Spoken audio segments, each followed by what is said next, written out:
The storms out in Oregon are causing a dire emergency out there, and we have viewers on the ground sharing what is happening and what it's like to be there.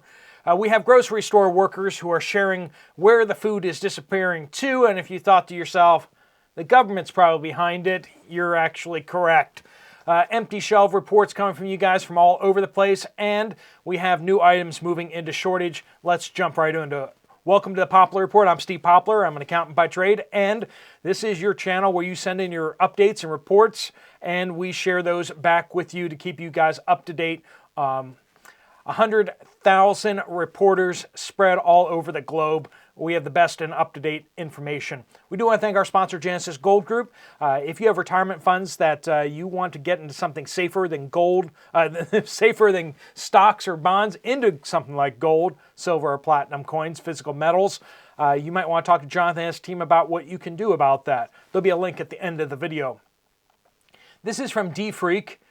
Spectrum Internet has an enormous outage in Oregon. So internet is out in a lot of places in Oregon. We also have another huge ice storm inbound today. The I-5 freeway at Cottage Grove has shut down for 15 hours yesterday. People fell asleep in their cars and semis.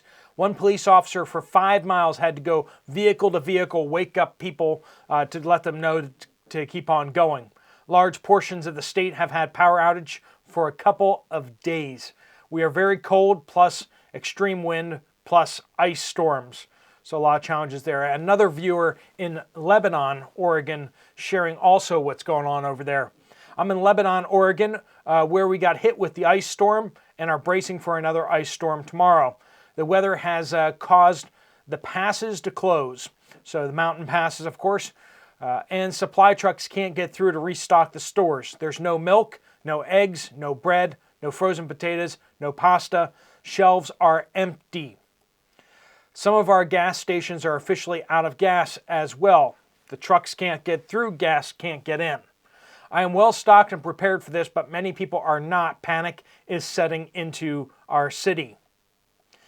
How many days, how many hours of no resupply before your town, your city, your area suddenly devolves into panic? That's what we keep talking about here on the channel.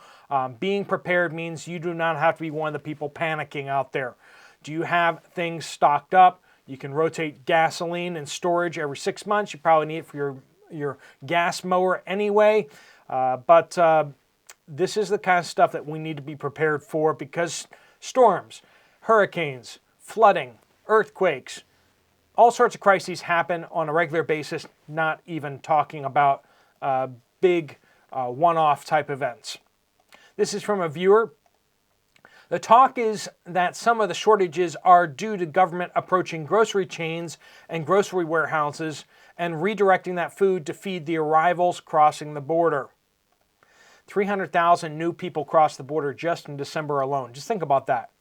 That is a medium-sized city in the United States, right?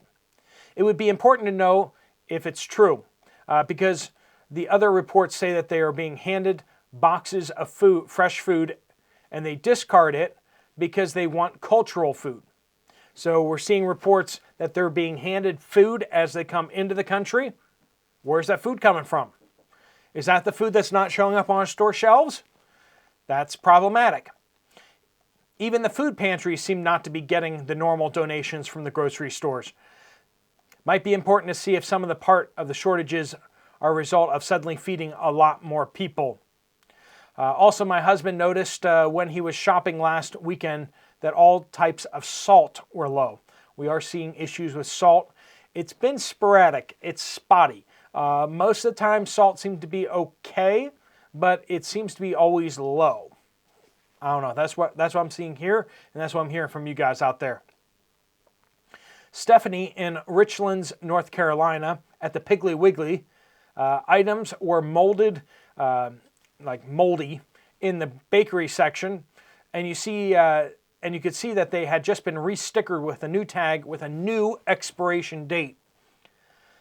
I couldn't believe it, and yet here we are, aren't we, folks?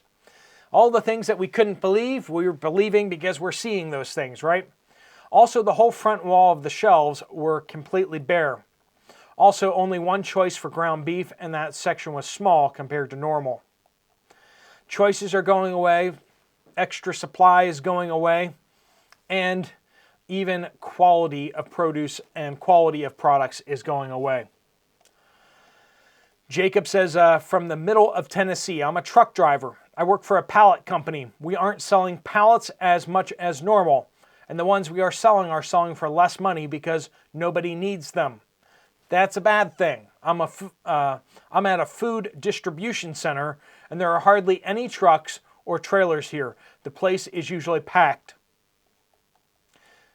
Are there problems, friends? Well, it sure seems like a whole lot of people seem to think there are. People who are seeing things from the trucking perspective, from the grocery store perspective. This is a viewer sharing about the Purina dog food. Didn't know about the issue until you reported it, but told my husband there had to be a problem because our 4 dogs suddenly began refusing to eat it about 2 months ago. We tossed about 25 pounds of a 31-pound bag in the San Antonio area. Also, for a month now at the local Sam's and H-E-B Fresh, beef has been dwindling. I'm always paying attention, and I purchase some each week. I've been pressure canning since the middle of summer to free up freezer space. I pick up 2 packs of chuck roasts and pork shoulders and try to cut it up into chunks and pressure can it. That's one way to preserve it. You can freeze it. You can chop it up and can it. You can even dehydrate it, right? Just lots of different options of what we can do with it. But Lauren says, I went to Aldi today for coffee and eggs. They were completely out of fresh produce. This is in Shawnee, Oklahoma, by the way. Completely out of fresh produce. All the meat was gone. There was no milk and only 5 or 6 dozen eggs. And if you got eggs, then there's less than that when you left, right? It's starting to look really bad, folks. I pray for those who weren't ready for this. Hopefully, everyone listening to this is ready for what's coming. Beef prices going through the roof and meat just flat out disappearing. Are you ready for the prices to increase as well as shortages to happen all over the place? Price increases and shortages are really the same thing, right? If there's a shortage of something, then the price goes up. Availability just means that they're not selling it for enough. You generally can still buy everything. You just have to pay more for it, right? Even in the worst shortages, if you're willing to pay enough for something, you can get it. This is from Bonnie from Frankfort, Kentucky. Aldi here is also very short on all produce and save a lot. Potatoes and onions on sale. There was none to be found. Kroger's ramen noodles were all gone. And that is a danger symbol right there, right? That's a signal. When ramen noodles disappear, that means that the masses have started to panic. That's the first thing they go to when they want to stock up. They go straight to the ramen noodles. It's cheap. It does last for a fairly long time. It's not a bad idea to have some ramen noodles yourself. Just make sure you rotate them every couple of years.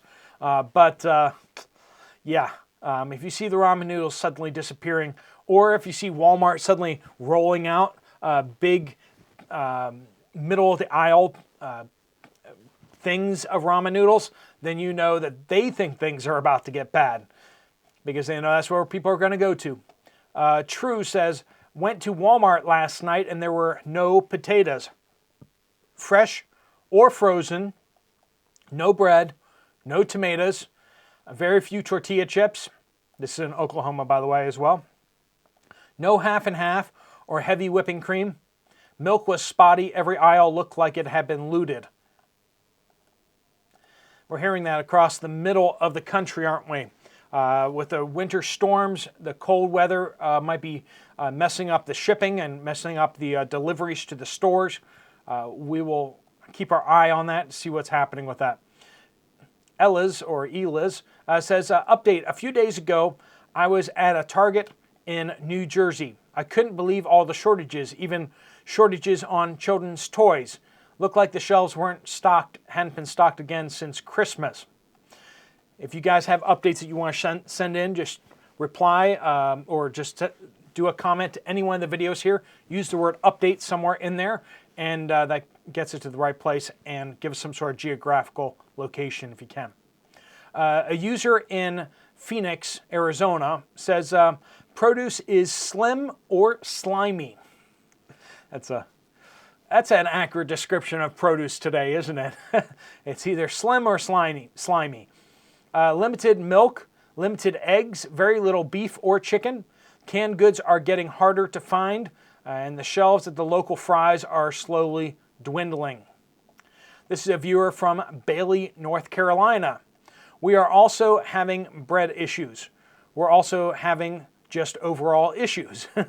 I work at Food Lion, which is where our problems are coming from. This store in Wilson, North Carolina, I removed the store number just in case. I have given most of my customers the heads up on these shortages, and they are very grateful for my information.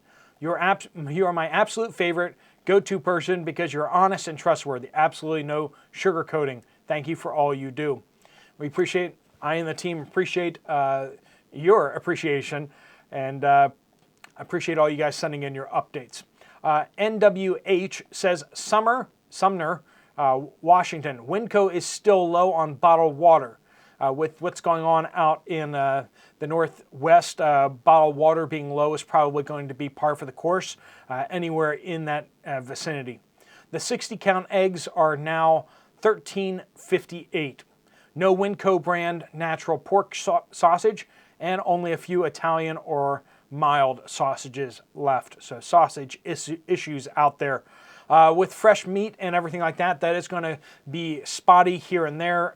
Whenever they miss a delivery or something like that, we see that. That's usually not the best to see what long-term shortages are, looking at fresh meats and such. But fresh produce we do look at because it does have a little bit longer of a shelf life, and we are seeing so many issues with that out there.